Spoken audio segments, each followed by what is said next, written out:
In the middle of the 100 Years' War, France was broken, a kingdom weakened by plague, crushed by foreign armies, and ruled by a king often incapable of governing. Out of this turmoil emerged a young girl from a small village, Joan of Arc. Guided by visions, she would rise to lead armies, inspire her countrymen, and turn the tide of war. Yet her end was not victory, but one of the most shocking and brutal executions of the medieval world. To support our work and join us for more stories from history's darkest chapters, hit subscribe. The story of Joan of Arc cannot be understood without the conflict that engulfed her homeland, the 100 Years' War.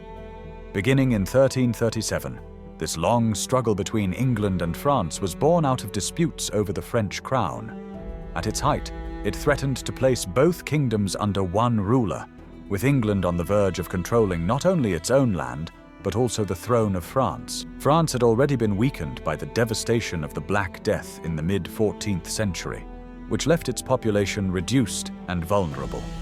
Its king, Charles VI, was plagued by bouts of insanity and unable to rule with consistency. This instability led to the Treaty of Troyes in 1420, a devastating agreement in which the Queen of France recognized Henry V of England and his heirs as rightful kings of France, passing over her own son. When Henry V died only 2 years later, his infant son, Henry VI, inherited both crowns. But with a child on the throne and France divided between factions, the kingdom fell deeper into crisis. It was in this moment of despair that a young girl from the village of Domremy would step forward, unlike anyone the medieval world had ever seen. Joan was born in 1412 in Domremy, the daughter of modest farmers. She could not read or write, but from an early age was known for her deep faith. Her childhood was shaped by war and raids, experiences that prepared her for the visions that would soon change her life. At the age of 13, Joan claimed to have experienced something extraordinary. While in her father's garden, she said a radiant figure appeared before her, Saint Michael, the archangel. Soon after, she reported seeing Saint Catherine and Saint Margaret as well. These visions, she insisted, were no fleeting dream. To Joan, they were as real as the earth beneath her feet. The saints, she said, carried a clear and urgent message.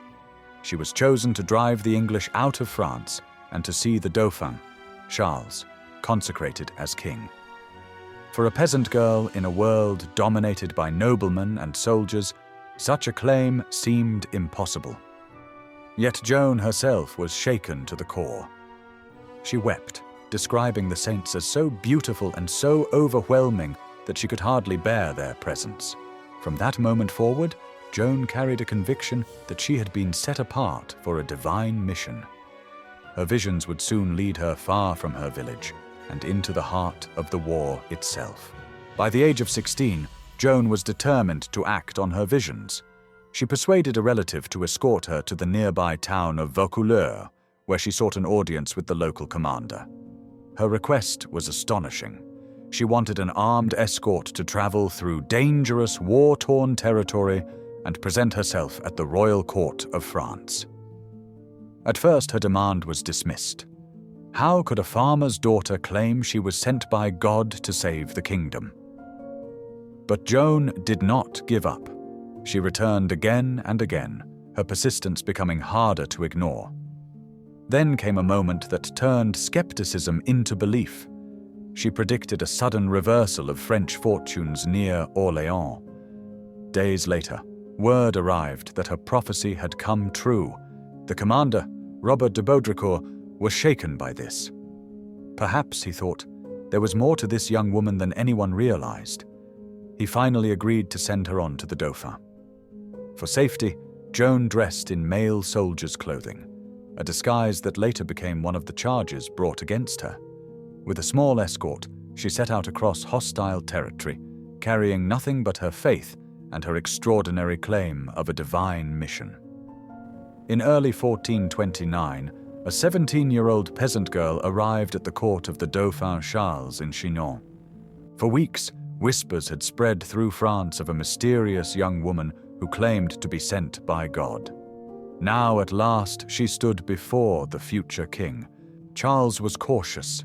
France was teetering on the edge of collapse, and if he placed his faith in a girl who turned out to be a fraud, or worse, a heretic, his cause could be ruined. To test her, Charles disguised himself among his courtiers, but Joan walked straight to him, bowing before the man she knew was the Dauphin. In private conversation, she spoke with a confidence that left him deeply impressed. Still, doubt remained. To protect both his crown and the strange young woman, Charles ordered an inquiry into Joan's life and character. The investigation concluded that she was of irreproachable conduct, a good Christian, humble and honest. Some even warned that to reject her without cause would risk rejecting the will of God himself. Convinced at last, Charles agreed to give her armor, a horse, and a chance to prove herself. Joan's test would come at the most desperate of battlegrounds, the besieged city of Orléans. By late 1428, Orléans had been under siege for months. Its fall would have been disastrous for France. When Joan entered the city in April 1429, everything changed. Dressed in armor and carrying her banner, she became a symbol of hope for soldiers and citizens alike. Soon her presence was linked to signs of divine favor. When a supply convoy approached, the wind shifted suddenly, allowing boats to sail safely upriver. To many, it was proof that her mission was real. Joan rode at the front of attacks, urging men forward. Wounded by an arrow between her neck and shoulder, she returned to battle the very next day. On May 8, 1429, the English lifted the siege. Against all odds, Orléans was saved, and France began to believe again. The victory at Orléans was only the beginning. French forces advanced, and Joan's presence inspired soldiers who believed God favored their cause. She urged that Charles be crowned at Reims, despite the risks of crossing enemy territory. In July 1429, he was anointed King Charles VII, with Joan standing proudly by his side, banner in hand. For France, it was more than ceremony. It was proof that their king was rightful and their struggle just. After the coronation, Joan pressed for further campaigns. She urged the French to strike quickly and drive the English out completely. Yet not every plan succeeded. In September 1429, she led an assault on Paris, only to be struck by a crossbow bolt in the leg. Though she survived, the attack failed, and the city remained in enemy hands. A truce followed, but war soon reignited. In May 1430, Joan rode to the town of Compiègne, where the Burgundians, allies of the English, had laid siege. She led a sortie against their camp, but as her forces retreated, Joan stayed behind with the rearguard. Surrounded, she was pulled from her horse and taken prisoner. Her captors knew the value of the girl who had humiliated England. The Burgundians sold her to the English for a staggering sum of 10,000 livres. Joan attempted escape more than once, even leaping from a 70-foot tower, but she was always recaptured. Finally, she was delivered to Rouen, where her enemies prepared a trial not to seek justice, but to destroy her name forever. In February 1431, Joan was brought before an English-controlled tribunal in Rouen. The trial was a show. She had no legal counsel and faced hostile judges determined to condemn her. Charged with heresy, witchcraft, and wearing men's clothes, she defended herself with sharp answers and remarkable composure. She explained her soldiers' clothing as protection from abuse, but her judges twisted it into proof of guilt. On May 29, 1431, the verdict was delivered: guilty. The next day, Joan was sentenced to be burned at the stake. On the morning of May 30th, 1431, the people of Rouen gathered in the marketplace. A scaffold had been built, and at its center stood a tall wooden stake surrounded by piles of kindling. Nearly 10,000 onlookers crowded the square, waiting to witness the fate of the 19-year-old girl who had once led armies. Joan was brought forward under heavy guard. Weeping, she begged to be spared the fire, asking instead for a swift beheading. Her pleas were ignored. One soldier, moved by pity, handed her a small wooden cross, which she clutched tightly as she was bound to the stake. Eyewitnesses later described the scene. Bishops and judges sat in galleries, overseeing the execution. After a final sermon, the sentence was read aloud, and Joan was delivered to secular justice. She cried out in prayer, calling upon Christ and the saints she said had guided her. As the flames rose, she asked 2 priests to hold a crucifix before her, so it would be the last thing she saw. Her voice carried above the crackling fire as she repeated the name of Jesus again and again. Many in the crowd wept openly. Some soldiers even tried to throw more fuel on the flames, but others stopped them, horrified at what was unfolding. When the fire finally consumed her body, witnesses claimed that her heart remained untouched by the flames. Fearing her relics might be collected, the English ordered her remains burned twice more until nothing was left.